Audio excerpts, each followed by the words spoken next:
శ్రీకృష్ణుడు కృష్ణ పరమాత్ముడు గొప్ప ఆధ్యాత్మిక తత్వవేత్త.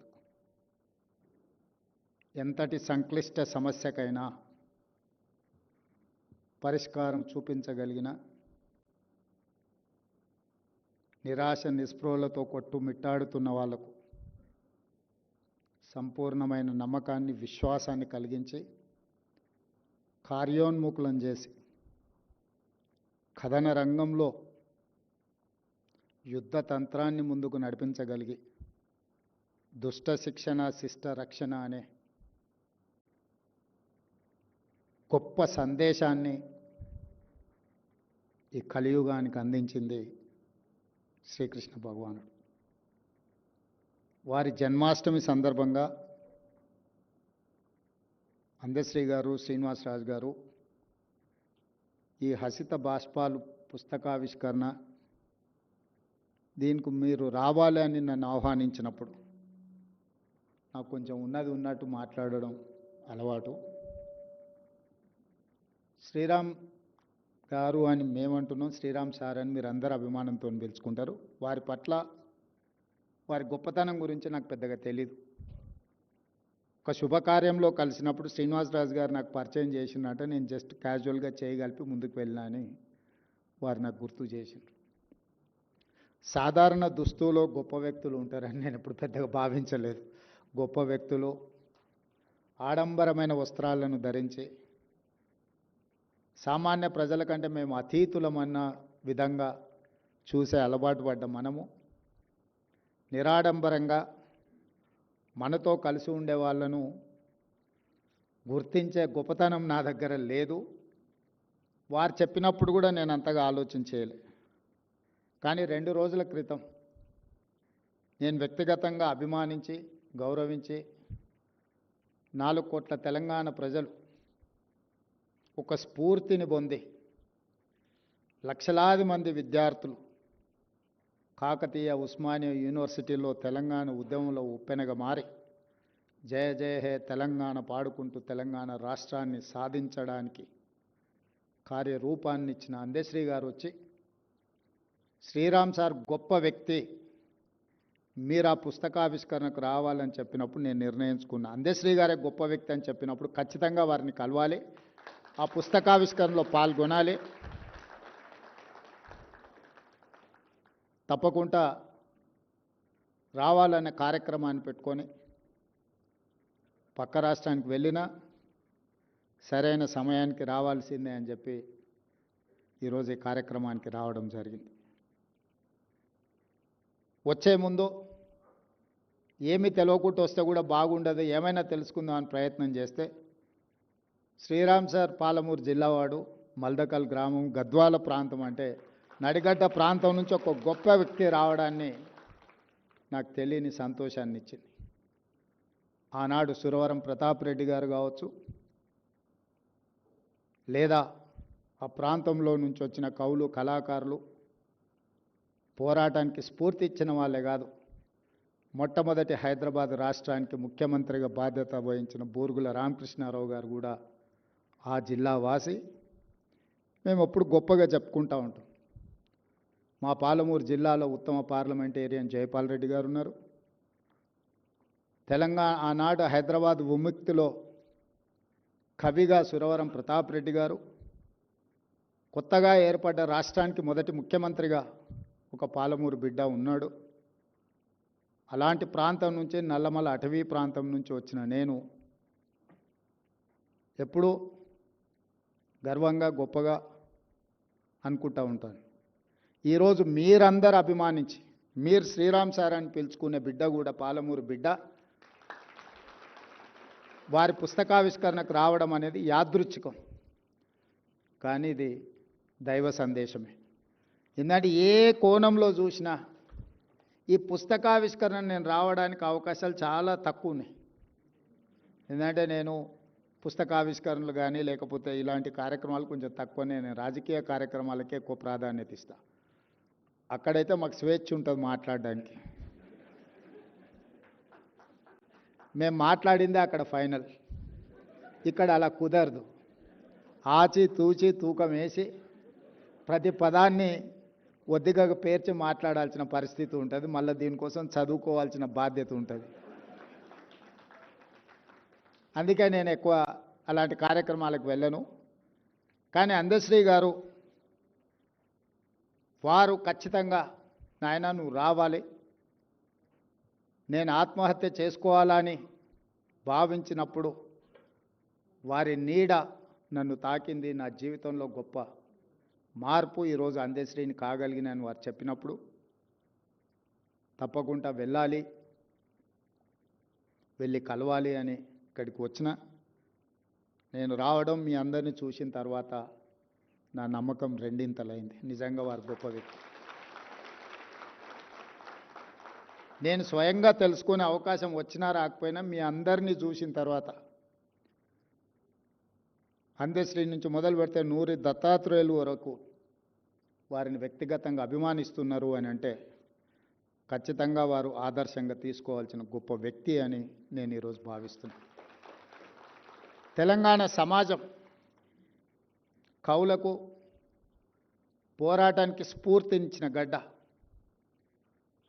అది గూడ అంజన్న కావచ్చు, దాశరథి కావచ్చు, కాళోజీ కావచ్చు, అందశ్రీ గారు కావచ్చు, గద్దరన్న కావచ్చు, గోరటి వెంకన్న కావచ్చు, వీళ్ళందరూ కూడా పోరాటానికి, తిరుగుబాటుకు, ధిక్కార స్వరానికి వేదికలై ప్రజలకు ఒక స్ఫూర్తిని, ప్రజలకు స్వేచ్ఛను, ప్రజలకు సామాజిక న్యాయాన్ని, ప్రజలకు సమానమైన అవకాశాలు ఇవ్వడానికి సర్వం కోల్పోయి వాళ్ళ అండగా నిలబడ్డ సమాజం తెలంగాణ సమాజం.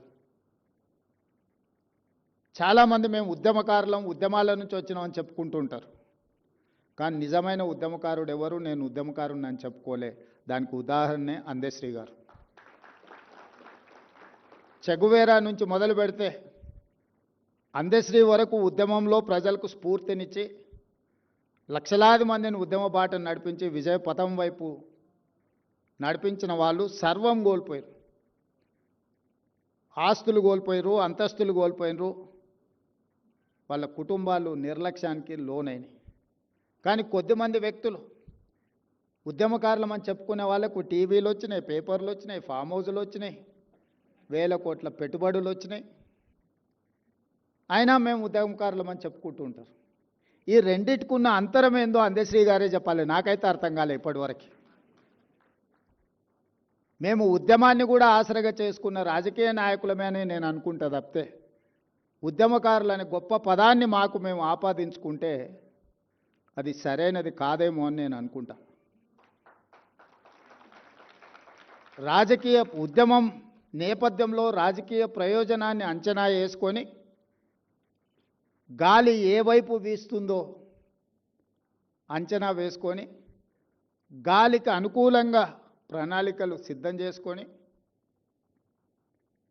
పేగుబంధం తెంచుకొని దేశానికే నాయకత్వం కావాలి, నాయకుడు కావాలని దురాశతోని బయలుదేరి ఉన్నది పోయింది, ఉంచుకుంది పోయింది అనే పరిస్థితులు ఈరోజు రాష్ట్రంలో రావడం జరిగింది.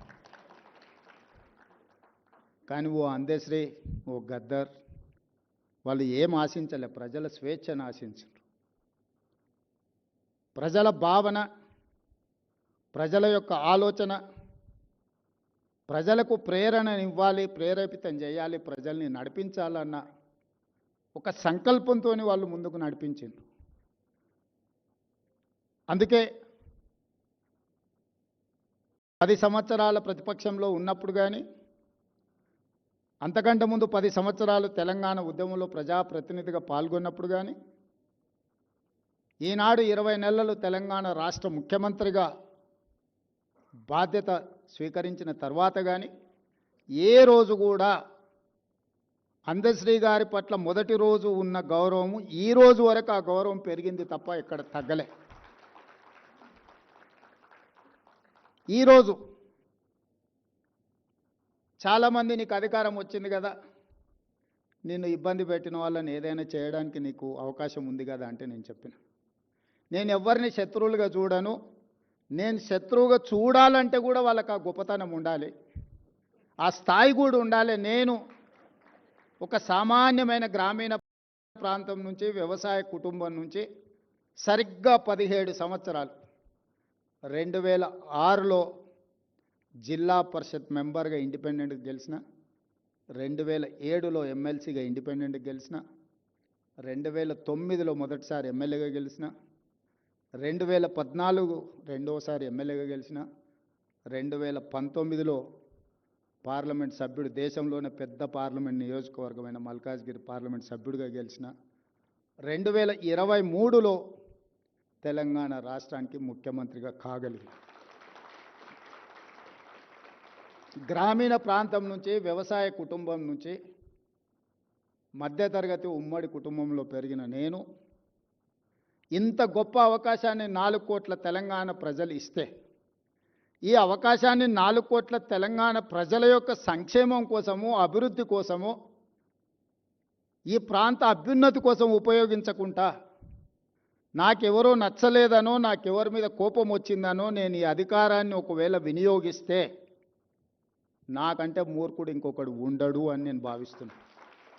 అందుకే ఈ 20 నెలల్లో వాళ్ళు చేసుకున్న పాపాలకు వాళ్ళు పోతారని నేను కర్మ సిద్ధాంతాన్ని ఎక్కువ నమ్ముతా. మనం చేసుకున్నది మన ఎంబడి వస్తుంది, ఎవరెంత చేస్తే వాళ్ళకి అంత వస్తుంది, వాళ్ళు అనుభవిస్తారని నేను ఎక్కువ నమ్ముతా. నేను అప్పుడప్పుడు ప్రతి వారానికి ఒక్కసారి అయినా 1 గంట 2 గంటలో ఈ వారంలో ఏమేం చేసినా, ఏమైనా మంచి పనులు చేసినా, ఏదైనా కోపం వచ్చి రాజుగారు లాంటి వాళ్ళ మీద ఏమైనా కోపగించుకున్నానంటే దాన్ని బ్యాలెన్స్ చేయడానికి మళ్ళీ ఏదో ఒక ప్రయత్నం చేస్తా. అప్పుడప్పుడు వస్తుంటుంది. అనుకున్న పని అనుకున్న సమయానికి జరగకపోతే ఓసారి విసుగు వస్తుంది, ఓసారి అసహనం వస్తుంది, ఇంకోసారి కోపం కూడా వస్తుంది. ఆ కోపం వచ్చినప్పుడు ఎదురుగా ఎవరైనా ఉంటే వాళ్ళ దురదృష్టం, నా తప్పు కాదు అది. అందుకే నేను కోపం వచ్చినప్పుడు తక్కువ మాట్లాడతా, తక్కువ మందిని కలుస్తా. ఎందుకంటే నాకు కోపం వస్తే ఒక్కోసారి అది అట్లుంటుంది. అందుకే నేను కోపాన్ని ప్రదర్శించాలన్న ఆలోచనతో తెలంగాణ రాష్ట్రానికి ముఖ్యమంత్రిని కాలేదు. తెలంగాణ ప్రజలు పెద్ద బాధ్యత నా భుజాల మీద పెట్టినరు. ఏ హోదా నిర్వహించకుండానే, ఏ మంత్రి పదవి చేపట్టకుండానే ప్రతి స్థాయిలో స్థానిక సంస్థల నుంచి చాలామంది ప్రజాప్రతినిధులు 8 సార్లు 10 సార్లు 12 సార్లు అయిన వాళ్ళు కూడా ఉన్నారు. కానీ వాళ్ళు ఒకే చట్టసభలకు ప్రాతినిధ్యం వహించిన వాళ్ళు ఉంటారు. 10 సార్లు ఎమ్మెల్యేగా అయినట్టు 50 సంవత్సరాలు వాళ్ళు ఒక అసెంబ్లీలోనే ఉంటారు. కానీ నేను జిల్లా పరిషత్తులో, శాసనమండలిలో, శాసనసభలో, పార్లమెంట్లో, అన్ని చట్టసభలలో, వివిధ హోదాలలో తక్కువ సమయంలో 17 సంవత్సరాలలోనే ఇన్ని చట్టసభలలో పనిచేయడానికి నాకు ఒక అవకాశం వచ్చింది అని అంటే తప్పకుండా దీనికి ఏదో ఒక పర్పస్ ఉంది. దేవుడు నాకు ఒక అవకాశం ఇన్ని రకాలుగా ఇస్తున్నాడు అని అంటే ఈ సమాజానికి నా వైపు నుంచి చేయవలసింది ఎంతో ఉంది అని ఆ బాధ్యతతోనే ఈరోజు ముఖ్యమంత్రి పదవి నిర్వహిస్తున్న తప్పితే నన్ను ఇబ్బంది పెట్టినరానో, లేకపోతే నాకు నష్టం కలిగించినరానో, నాకు కష్టం కలిగించినరానో నేను ప్రదర్శించదలుచుకోలేదు. నా గెలిపేజాలు వాళ్ళ దుఃఖానికి, అంతకంటే బాధ ఆవేదన నేనేమి ఇవ్వగలుగుతా వాళ్ళకి? నేను ఆ కుర్చీలో కూర్చోవడం, సంతకం పెడుతుంటే వాళ్ళ గుండెల మీద గీత గీసినట్టే ఉంటుంది కదా. ఆ మధ్య భారత్ సమ్మిట్ నిర్వహించినాం.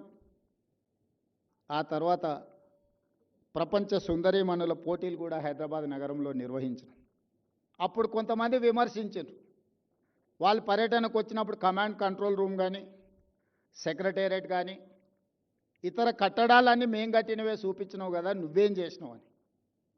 పాపం వాళ్ళకి తెలియదు ఏంటంటే 109 దేశాల నుంచి ప్రపంచ సుందరీమణులు, ఆ దేశ ప్రతినిధులు వస్తే 109 దేశాల సుందరీమణులతో పాటు ఆ దేశ ప్రజల్ని జయ జయ హే తెలంగాణ గీతం నేను పాడించిన. ఇంతకంటే గొప్ప అవకాశం. ఇన్ని దేశాల ప్రతినిధులను తెలంగాణ కళాకారులు రూపుదిద్దిన తెలంగాణ తల్లి ముందు వాళ్ళందరినీ మొకరిల్లింపజేసిన నేను. ఇది గొప్ప తెలంగాణ సంస్కృతికి తార్కణం. బిల్డింగులు కట్టడం, మా అందశ్రీ అన్న మేస్త్రిగా కూడా బిల్డింగులు కట్టగలడు. కానీ ఒక మేస్త్రి రాసిన జయ జయ హే తెలంగాణ గీతాన్ని 109 దేశాల ప్రతినిధులను నేను పాడించగలిగిన, వాళ్ళకి ఆ భావనను, నేను కల్పించగలిగిన ఆ స్ఫూర్తిని నేను ఇవ్వగలిగిన మా తల్లి తెలంగాణ తల్లి. తెలంగాణ తల్లి అంటే ఇట్లుంటుందని ప్రతిరూపాన్ని ఇచ్చి 109 దేశాలకు సంబంధించిన ప్రతినిధులు ఆ తెలంగాణ తల్లి ముందు మొకరిల్లింపజేయగలిగిన 20 నెలల్లో అంటే ఇది నేను సాధించిన విజయం కాదా అని చెప్పి విమర్శకులను అడుగుతున్నాను. కట్టడాలు ఎవరైనా కట్టొచ్చు. డాక్టర్ బాబాసాహెబ్ అంబేద్కర్ చెప్పిండ్రు, అద్దాల మేడలు రంగుల గోడలు అభివృద్ధి కాదు, సంక్షేమము అభివృద్ధి చివరి పేదవాడికి చేరినప్పుడే అది విజయమని. ఈరోజు కొద్దిమంది అద్దాల మేడలు రంగుల గోడలు చూపించి ఇదే తెలంగాణ నమూనా, ఇదే తెలంగాణ అభివృద్ధి అని చెప్తుండ్రు. ఆ అభివృద్ధికి నేను మా అందశ్రీ అన్న వ్యతిరేకం. పేదవాడికి ఆత్మ గౌరవంతో తలెత్తుకొని ఈరోజు ప్రతి పేదవాడు గ్రామాలలో సొంత ఇంటి కళ ఆత్మ గౌరవం. 4.5 లక్షల కుటుంబాలకు ఇందిరమ్మ ఇండ్లు ఇచ్చి ఇల్లు కట్టుకొని సొంత ఇంటిలో పేదవాడు ఆత్మ గౌరవంతో, ఆడబిడ్డలు సొంత ఇంటిలో కుటుంబంతో గడపగలుగుతున్నారు అని అంటే అది ఆత్మగౌరవం. 3,10,00,000 మంది పేదవాళ్ళు సన్న బియ్యంతో అన్నం తింటున్నారు, వాళ్ళ పిల్లలకు సన్న బియ్యంతో వడ్డించుకుంటున్నారు అంటే ఆత్మగౌరవం. 10 సంవత్సరాలు రేషన్ కార్డు లేక గుర్తింపు రాక ఎక్కడికి వెళ్ళినా మీకు రేషన్ కార్డు ఉందా అని అంటే లేదు, ఇవ్వడం లేదు అని చెప్పుకోవడానికి నామోషిగా ఫీల్ అవుతున్న పేదలకు లక్షలాది రేషన్ కార్డులు ఇచ్చి ఈరోజు వాళ్ళని ఆత్మగౌరవంతో నిలబడే విధంగా ఈరోజు పరిపాలన అందిస్తున్నాం. ఈరోజు ఎవరైనా ఒకనాడు ముఖ్యమంత్రిని చూడాలంటే అదో గొప్ప సన్నివేశం. ఇవాళ ఎవరైనా ముఖ్యమంత్రిని చూడడం కాదు, ముఖ్యమంత్రిని కలవచ్చు, ముఖ్యమంత్రికి చెప్పుకోవచ్చు. రాచరికం నుంచి ప్రజాస్వామ్యం వరకు ధర్మగంట ఉండేది. రాచరికంలో కూడా రాజుకి ఏమైనా చెప్పుకోవాలి బాధ ఉంటే సామాన్యులకు ధర్మగంట ఉండేది. ధర్మగంట కొడితే బయటికి రాజు వచ్చి ఏంది నీ సమస్య అని అడిగేవాడు. కానీ ప్రజాస్వామ్యంలో ప్రజలు గెలవడానికి అవకాశం ఇవ్వని ముఖ్యమంత్రుల నుంచి ప్రతిరోజు ప్రజలలో ఉండే అవకాశం నాకు ఇచ్చి ప్రజల సమస్యల్ని పరిష్కరించడానికి గొప్ప అవకాశం వచ్చింది అని అంటే శ్రీకృష్ణ భగవానుడు బోధించిన తత్వానికంటే ఇంకా ఏం గొప్ప విషయం ఉన్నది. అందుకే ఈరోజు ఇంత గొప్ప కార్యక్రమాన్ని మీ అందరి సమక్షంలో జరుపుకొని మీ అందరికీ నా సూచన, నా విజ్ఞప్తి ఒకటే. నేను మీకంటే గొప్పవాడిని ఏం కాదు, మీకంటే పెద్దవాడిని ఏం కాదు, మీలో ఒకటిని. నాకు ఈ అవకాశం వచ్చింది. ఈ అవకాశం ఎంతకాలం నా చేతిలో ఉంటే అంతకాలం పేదవాళ్ళ కోసం ఉపయోగిస్తా తప్పితే నా వ్యక్తిగత ప్రయోజనానికి నేను వాడను. అది 5 ఏండ్ల 10 ఏండ్ల నాకు తెలీదు. నేను జిల్లా పరిషత్ మెంబర్ అయినాడు ఎవరు ఎమ్మెల్సీ అవుతా అనుకోలే. ఎందుకంటే 2006లో శాసనమండలి లేదు, 2007లో అది కొత్తగా వచ్చింది. వచ్చిన వెంబడే నేను శాసనమండలి సభ్యుడిని అయినా. అలా ప్రయాణం మొదలై నేను మొదటిసారి శాసనసభ్యుడు అయినప్పుడు ఉమ్మడి రాష్ట్రం తెలంగాణ రాష్ట్రం వస్తుందా రాదా అని అంటే ఎవరు సమాధానం చెప్పలేనంత పరిస్థితులు ఉండే, రాజకీయ పరిస్థితులు. కానీ 5 సంవత్సరాలు తిరిగే లోపల తెలంగాణ రాష్ట్రం వచ్చింది. ఆ వచ్చిన రాష్ట్రానికి నాకు 2వ ముఖ్యమంత్రిగా అవకాశం ఈ ప్రజలు ఇచ్చిండ్రు. ఇవన్నీ కూడా ఊహించని సమాజంలో జరిగిన మార్పులు, ఆ మార్పులలో నాకు భాగస్వామ్యం ఉండడం, ఆ భాగస్వామ్యంతో ప్రజలు బాధ్యత ఇవ్వడం, ఆ బాధ్యతను ప్రజల కోసమే ఉపయోగించాలన్న ఆలోచన, ప్రజల సంక్షేమం కోసం, తెలంగాణ ప్రాంత అభివృద్ధి కోసం, మీ అందరి అభిమానం కోసం నిరంతరం నేను పని చేస్తూనే ఉంటాను. మీ అందరి ఆశీర్వాదం ఉండాలి, మీరు అందరు అండగా నిలబడాలి. ఈ తెలంగాణ రాష్ట్రాన్ని దేశానికి కాదు ప్రపంచంలోనే ఒక గొప్ప అభివృద్ధి చెందిన రాష్ట్రంగా అభివృద్ధి చేయాలన్న ఆలోచన నాది. ఈరోజు కేంద్ర ప్రభుత్వం భారత ప్రధానమంత్రి 2047 నాటికి $30 ట్రిలియన్ ఎకానమీ కోసం ప్రణాళికలు వేస్తున్నాడు. నేను ప్రధానమంత్రి గారికి నీతి ఆయోగ్లో చెప్పిన మా విజన్ డాక్యుమెంట్ను కూడా తెలంగాణ రైజింగ్ 2047 రాబోయే 10 సంవత్సరాలలో $1 ట్రిలియన్ ఎకానమీగా తెలంగాణ రాష్ట్రాన్ని తీర్చిదిద్దాలి. 2047కి $3 ట్రిలియన్ ఎకానమీగా, అంటే దేశ సంపదలో 10%ని కాంట్రిబ్యూట్ చేయాలనేది నా లక్ష్యం. 2047కి 100 సంవత్సరాలు పూర్తవుతుంది స్వతంత్రం వచ్చి. 2047 వరకు ప్రజా జీవితంలో క్రియాశీలకంగా ఉండి $3 ట్రిలియన్ ఎకానమీకి తెలంగాణను తీసుకెళ్లే వరకు నిరంతరం ప్రజల సమక్షంలో ఉండుకుంటూ పనిచేస్తానని మీ అందరు తెలియజేస్తూ సెలవు తీసుకుంటున్న మిత్రులారా, ధన్యవాదాలు.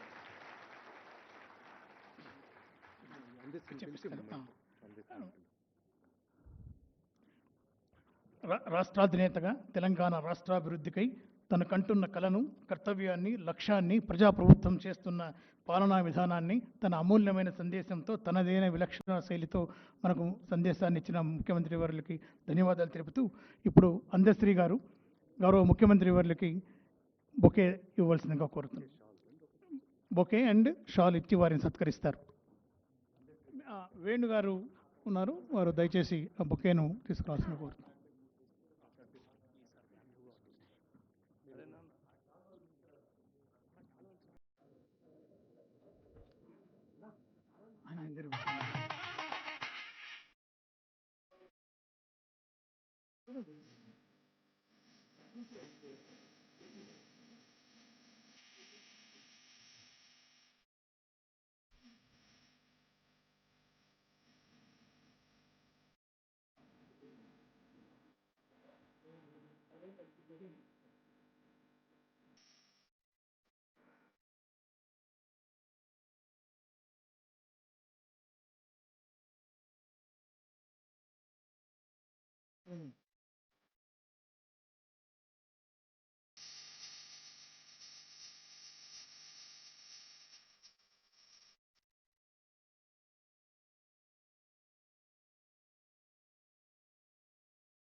ఇప్పుడు అందశ్రీ గారు శ్రీరామ్ సాగర్ గారిని ధన్యవాదాలు చెప్తూ సత్కరిస్తున్నారు.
ఈ పుస్తక ప్రచురణలో అందశ్రీ గారు సహాయం చేసిన ముగ్గురు గారికి గౌరవ ముఖ్యమంత్రి గారి చేతిగా మొమెంటో తీసుకొచ్చింది శ్రీ వేణు గారు వారు ఈ యొక్క ముద్రణకు ఆర్థిక సహాయం చేశారు.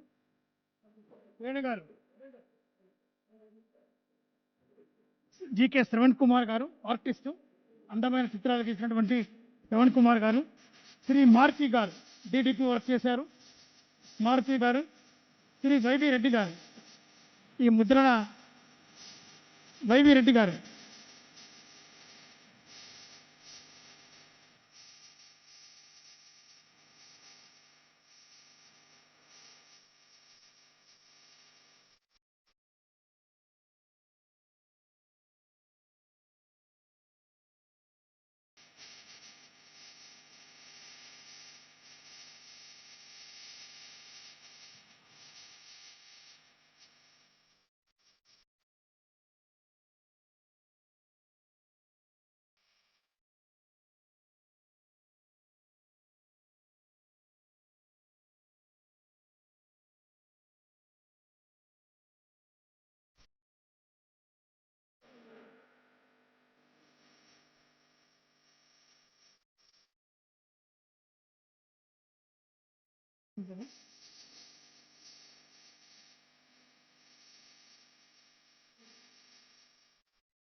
అంతే. దయాకర్ రెడ్డి గారు, దయచేసి దయాకర్ రెడ్డి గారిని స్టేజ్ మీదకి రావాల్సిందిగా కోరుతున్నాను. దయాకర్ రెడ్డి.